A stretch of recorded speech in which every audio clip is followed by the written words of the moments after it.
네, 안녕하세요. 텃밭주인 가수 이란입니다. 오늘은 제가 그 맷돌호박하고 단호박 모종 두 개에서 4개 심었거든요. 오늘 숨치기 하고 그 다음에 호박이 주렁주렁 많이 달리게 하는 방법 오늘 해드리겠습니다. 오늘 제가 이렇게 해드리는 거를 하지 않으시면요, 호박 별로 안 달립니다. 오늘 이걸 반드시 해줘야 돼요. 이거는 필수입니다. 이걸 해주는 것과 안 해주는 것의 차이는 몇 배 이상 차이 납니다. 호박은 청근성이라 그래서요, 뿌리가 낮고 넓게 퍼집니다. 옆으로 이렇게 퍼지죠. 그래서 뿌리가 지금쯤 심은 지 한 달 됐기 때문에 여기까지 이제 왔습니다. 잔뿌리들이. 그래서 지금 반드시 이 옆에 거름을 많이 먹는 이 다비성 작물이거든요. 호박이나 뭐 옥수수 이런 것들은 거름을 많이 먹는 작물이기 때문에 여기 옆에 뿌리가 다 있는 옆부분에 밑거름은 그때 넣어줬잖아요. 반드시 옆거름을 넣어야 됩니다. 옆거름 안 넣으면 안 됩니다. 일단 옆을 파줍니다. 네, 그러면은 한 가스를 개분이나 이런 거를 가스를 한 10일 동안 잘 빼진 걸, 잘 부숙이 된 걸 요 주변에다 넣어주세요. 이렇게 주변에다 옆으로 삥 돌아가면서 이렇게. 밑거름만큼 중요합니다. 저는 우리 닭장에 우리 꼬순이들 거름으로 하고 있습니다. 이제 가을까지 가는 거예요. 이 걸음하고 밑걸음하고. 이 걸음이요, 밑걸음보다 더 중요합니다. 밑걸음 넣은 것만큼 중요합니다. 이게 한 해 농사에 제일 중요한 거예요. 그래서 옛날에 저거 들어보셨죠? 시골에서 재래식 화장실 같은 거, 그런 거에서 어른들이 그 구덩이, 호박 구덩이 옆에다가 걸음 주시잖아요. 그런 게 이런 원리예요. 이렇게 하셨으면 이제 다시 흙으로 묻어줍니다. 이렇게요. 이렇게 해주는 거하고 안 해주는 거하고 어마어마한 차이가 나니까 반드시 해주셔야 됩니다. 호박은 무조건 거름입니다. 그리고 이제 뭐 가을까지 특별하게 거름을 할 필요는 없는데요, 장마 때쯤에 있죠. 한 8월 장마에, 7, 8월 장마 때, 이게 호박은 여름 이후에 아주 쑥쑥쑥쑥 그때부터 또 많이 열리거든요. 이렇게 하지 않으면 한 개, 두 개 열릴까 말까 해요. 이제 한 8월, 7, 8월 정도에 한 두어 번 정도 요 주변에, 요 뿌리 주변으로 개분을 조금 가스를 빼서 또 추가적으로 더 올려주시면 더 좋습니다. 안 해주셔도 되고요, 해주시면 더 좋습니다. 이게 이제 가을까지, 호박은 설이 내릴 때까지 호박이 열리기 때문에 이게 늦게까지 이 거름이 필요해요. 그래서 이렇게 반드시 해주셔야 됩니다. 그럼 이제는 호박에서 제일 중요한 숨치기를 한번 해보겠습니다. 그러니까 지금부터 생장점 차단하고 숨치는 방법, 이걸 해주는 것과 안 해주는 것 차이는 그냥 거의 하늘과 땅 차이라고 보시면 돼요. 제가 왜 호박을 지금 자랄 때까지 기다렸냐면, 이게 어떤 게 호박잎인지 어떤 게 아들순인지 모릅니다, 자라기 전에는. 그래서 제가 일부러 놔뒀고요. 좀 더 자랄수록 더 쉽습니다. 그런데 이제 이쯤 되면 해주면 될 것 같고요. 마디를 보면 하나, 둘, 셋, 넷, 다섯, 여섯, 일곱, 여덟, 한 8마디 정도 자랐습니다. 이때쯤에 천천히 해주셔도 돼요. 자, 땅에서부터 보겠습니다. 이게 좀 어려운 거니까 참 이게 제가 쉽게 설명을 하도록 노력하겠습니다. 여기가 땅입니다. 땅이죠. 자, 근데 땅 주변에 이런 이파리들이 있습니다. 앞쪽에 있는 이파리들, 이런 거 다 제거해 주세요. 이런 거 양분만 빨아 먹습니다. 호박이든 오이든 이런 것들 있죠, 다 제거해 주세요. 밑에서는 대부분의 작물들이 밑에서 있는 거는 열매가 달려도 의미가 없습니다. 그래서 1번 요거 있죠, 요거 옆에 달린 요거 잎을 잘라주세요. 요런 거 잘라버리세요. 자르는데 이거를 자를 때 무작정 자르면 안 되고요, 잎 여기 1cm를 남기고 자릅니다. 왜냐면 1cm를 안 나르고 자르게 되면 이게 가위 같은 거 잘랐을 때 타고 들어와서 썩습니다. 그래서 반드시 모든 걸 자를 땐 1cm 남기고 자르시고요. 그 다음에 이제 5마디 정도 이상에서 이제 생장점을 자를 거거든요. 그런데 지금 여기 보면 잎하고 아들순이 뭔지 헷갈리시잖아요. 이렇게 그냥 이렇게 잎만 달려 있는 거 있죠. 이렇게 잎만 달려, 하나 잎만 있는 거, 이게 잎이고요. 아들순이 뭔지 보여드릴게요. 아들순은 이렇게 잎만 나오지 않습니다. 이렇게 잎만 나왔죠. 요것도 잎이에요. 아들순은 요 생장점이 같이 딸려옵니다. 옆에 보면 요게 아들순이에요. 왜냐면 아들순은요, 잎만 나오지 않고요, 요렇게 2개가 나옵니다. 요렇게 생장점처럼 요런 게 달려 나와요. 요렇게 잎만 달려 있지 않아요. 잎하고 요런 게 달려 있습니다. 요렇게 같이. 이렇게 보면 이런 게 아들순이에요. 이거를 키우면 아들순이 되는 거예요. 그러니까 여기 밑에서 올라와서 요런 이파리 잘라줬죠? 요건 아까 잎이라 그랬잖아요. 이건 아들순이에요. 요건 놔두셔야 돼요. 요건 옆으로 뻗은 거.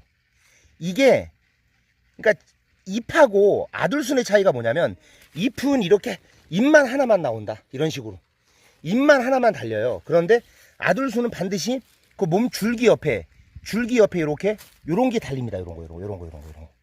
요런 게 같이 달려요. 무슨 새순처럼 이렇게 같이 올라옵니다. 요게 이제 아들순이에요. 요게 쭉쭉 뻗어 나가는 거거든요. 여기 보면 뭐 한 마디, 두 마디, 세 마디 해서 쭉 올라왔죠. 근데 요게 생장점이에요.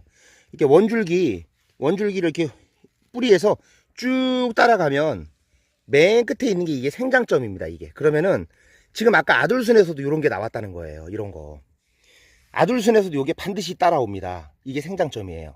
그러면은 이거를 지금 잘라서 적심을 해야 돼요. 생장점을 잘라서 적심을 해야 됩니다. 이렇게 해서 여기서 오늘 자를 거거든요. 딱 자랐죠.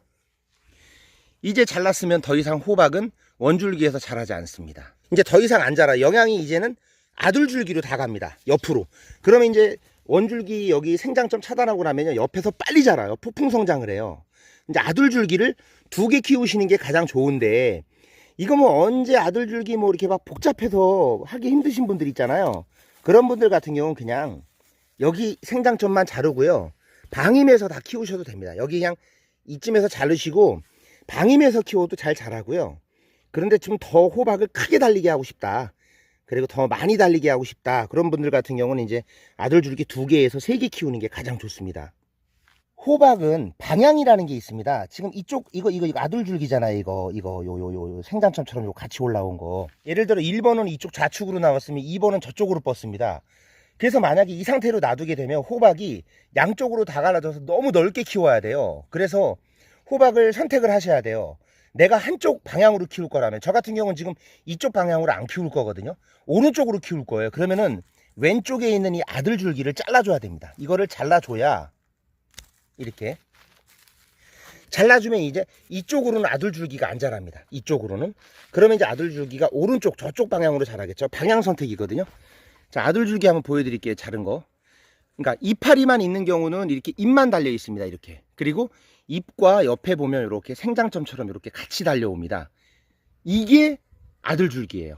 반드시 아들줄기는 이렇게 이런 것들이 달려 있습니다. 이파리가 옆에 요런 새순 같은 거, 요런 생장점, 요게 있어야 돼요.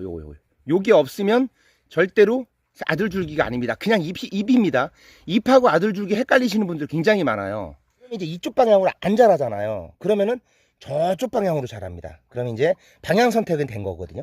지금 보면 요거 있죠, 요게 아들줄기예요. 요거하고 요 옆에 요거 생장점 잘 달려 있죠, 같이. 그러니까 이파리는 이렇게 하나만 달려 있지만 아들줄기는 반드시 그 옆에 몸통의 줄기에 이게 달려 있습니다. 요 생장점 같이 따라다녀요. 이런 생장점 새끼가. 요게 이제 뻗어 나가는 거예요. 그러니까는 요거는 지금 아들줄기 저쪽으로 자라겠죠. 방향이 저쪽이거든요. 제일 좋은 방법은 여기 생장점을 그냥 뭐 한 8마디 10마디가 지금 자라신 분들마다 뭐 8마디 자라신 분도 있고 10마디 이상 자라신 분도 있고 뭐 5마디 자란 분들도 있을 거예요. 그러면은 원줄기에서 따라서 쭉 올라가 가지고 생장점만 자르세요. 이거만 잘라줘도 호박은 50% 성공합니다. 생장점만 잘라줘도. 그러니까 호박은요, 이 생장점만 그냥 위에 원줄기 적심만 하고요, 그냥 방임해서 키워도 호박 상당히 잘 열립니다. 그래서 이렇게 저처럼 지금 생장점 차단하시고 방임해서 너무 복잡하다고 생각하시는 분들 그냥 방임해서 키우시고요. 그리고 만약에 방향 때문에 아까 말씀드렸지만 방향에 조금 골머리가 아플 수 있다 싶으신 분들은 방향만 잡아주시고 적심해 주시면 됩니다. 아들줄기를 만약에 2개 키우실 경우에는 호박이 좀 크게 열리고요, 아들줄기를 3개 4개 키우면 개수는 많은데 그거보다 조금 작게 열리겠죠. 그런데 제가 볼 때 이 생장점을 자르고 원줄기를 자른 다음에 방임해서 키우시고 거름만 두둑히 주신다면 이 옆거름을 준 것과 안 준 거의 차이는 크거든요. 이 옆거름을 만약에 하시는 분들 같은 경우는요, 굳이 아들줄기를 뭐 2개 키우고 4개 키우고 할 필요 없어요. 이걸 주신 분들 같은 경우 그냥 여기서 방임해서 키우시면 충분히 잘 자랍니다. 실험을 다 해봤고요.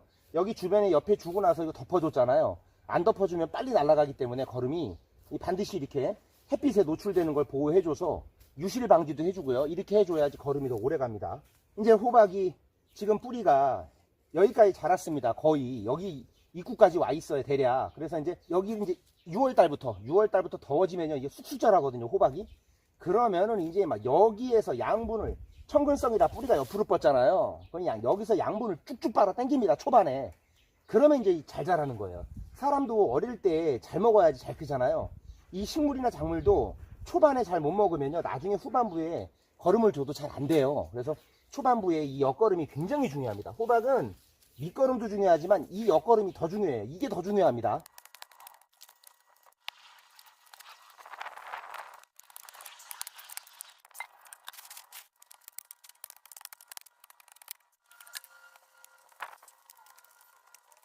그리고 호박은요, 이게 비타리에다 심으면 참 잘 자라는 게요, 호박은 물 빠짐이 진짜 좋아야 되고요. 근데 물 빠짐이 좋아야 되는데 호박은 또 반대로요, 물을 엄청 좋아합니다. 그래서 심고 나서 한 2달 동안은 물을 자주 주시는 게 훨씬 좋아요. 호박은 이렇게 비타리에다가 심는 이유가 물 빠짐을 좋아하기 때문에.